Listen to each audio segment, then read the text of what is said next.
My name is M Czosnyka. Today we will discuss in details philosophy of optimal cerebral perfusion pressure.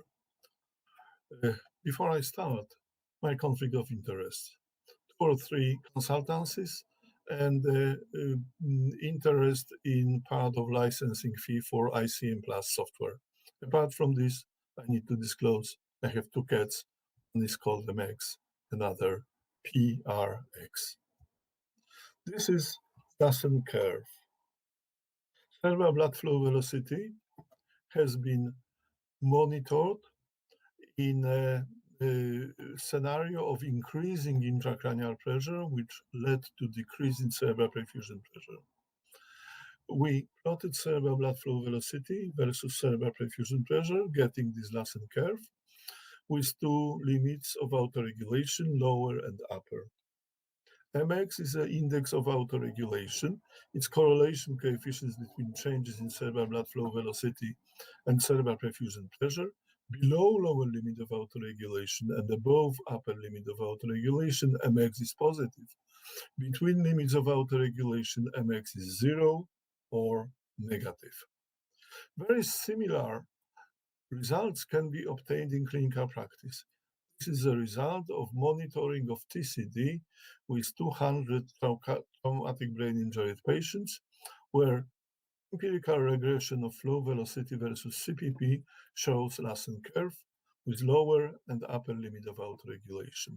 MX, index of autoregulation, monitored with and plotted against cerebral perfusion pressure, shows U-shaped curve with a minimum equal or equivalent to middle point between lower and upper limits of autoregulation. But TCD is not convenient in long-term monitoring. If we monitor arterial blood pressure, intracranial pressure, we can look at changes in ABP and ICP. If they are correlated positively, is a passive response, autoregulation is not working. If they are correlated negatively, this is an active response of the vessels, and autoregulation or pressure reactivity is working well. We can do the same with continuous monitoring of slow waves of ABP and ICP. It means 10 seconds averages of ABP and ICP over a 5-minute period. Correlation coefficient is called PRX, and negative correlation coefficient indicates working pressure reactivity and positive disturbed pressure reactivity. The computer can continuously calculate running PRX, and that can be done continuously over a long period of time. Here are 3 days, and PRX is usually color-coded. Green is a good, negative values of PRX. Red is the disturbed reactivity. Such a PRX have been verified clinically and also experimentally. Here is Ken Brady. He experimentally compared what happens to PRX when we pass the lower limit of autoregulation assessed with golden standard cerebral blood flow monitoring. It is increasing, and the fact that we are passing lower limit of autoregulation can be analyzed with ROC curve, and area under a curve for PRX is quite prestigious, 0.9. Also, PRX correlates very well with mortality rate. That work has been done by Marcia Palestreri. Lucius Steiner did a very important discovery that PRX plotted against cerebral perfusion pressure from big number of patients, around 120 patients, shows this U-shaped curve again, very similar to MX versus cerebral perfusion pressure, with optimal cerebral perfusion pressure ranging for this cohort from 70 to 80 millimeter of mercury. We saw such a curve previously, but we never thought about this as an optimal cerebral perfusion pressure. It was percentage of favorable outcome in a big group of patients plotted versus mean cerebral perfusion pressure.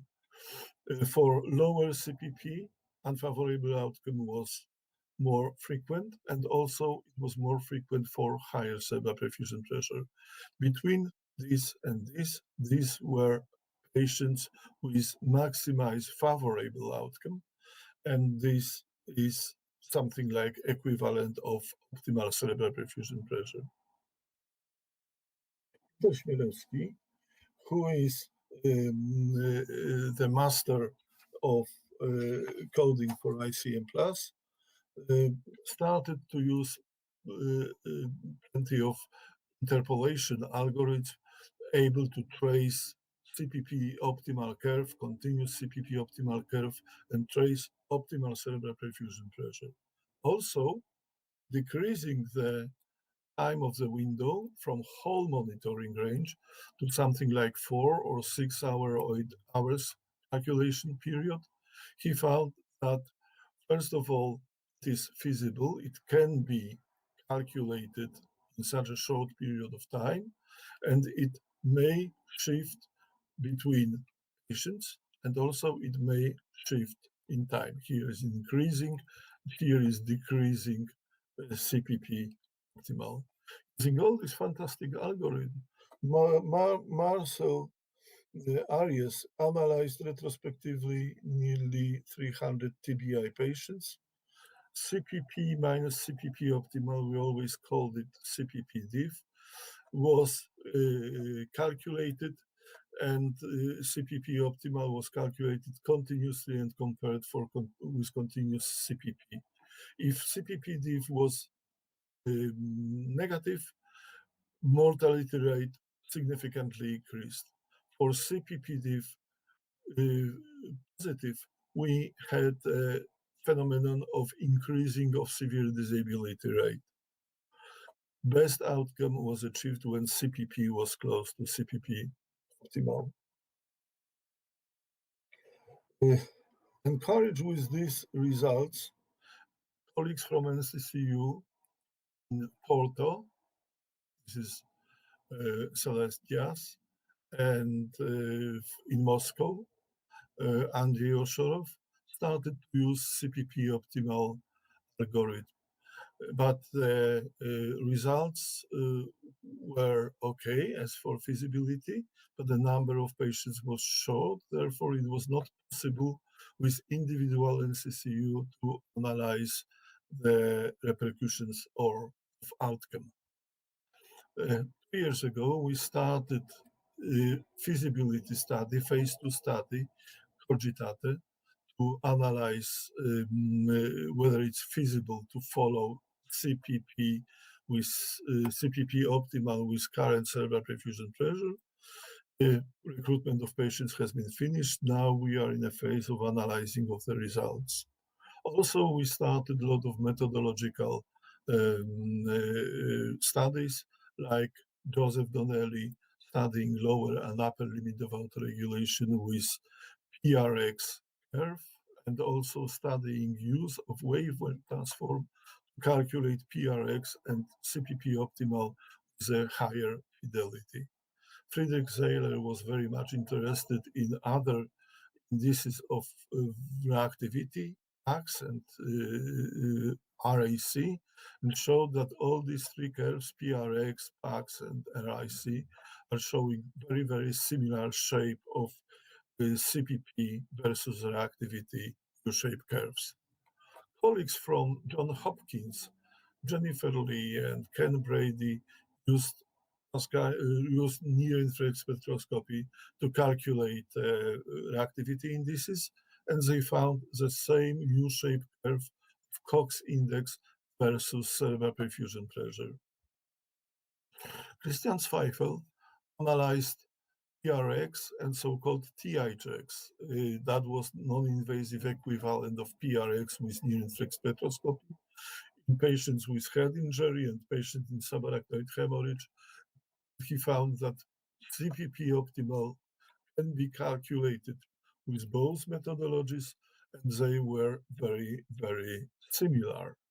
Also, in immature neonates, Christine Sortica da Costa found the optimal ABP curve versus reactivity index, and patients with lower ABP than ABP opt and higher ABP than ABP opt had a significantly worse outcome. In the meanwhile, Peter is still working very hard on the methodologies. Methodologies were really very important here because CPP optimal with traditional method based on a fixed window was not always able to be detected. So he found that multi window approach produces better yield of calculation. This is this red line. And also it avoids the jumps of CPP optimal. Here, this is this green line, which cannot be expected in clinical environment. So, conclusions. Which are facts? That CPP optimal can be calculated almost always with current technique. ABP optimal with NERS can be fully non-invasive. And the clinical studies show outcome implications, both methodologies in TBI, subarachnoid hemorrhage, neonates, cardiac surgery. What are myths?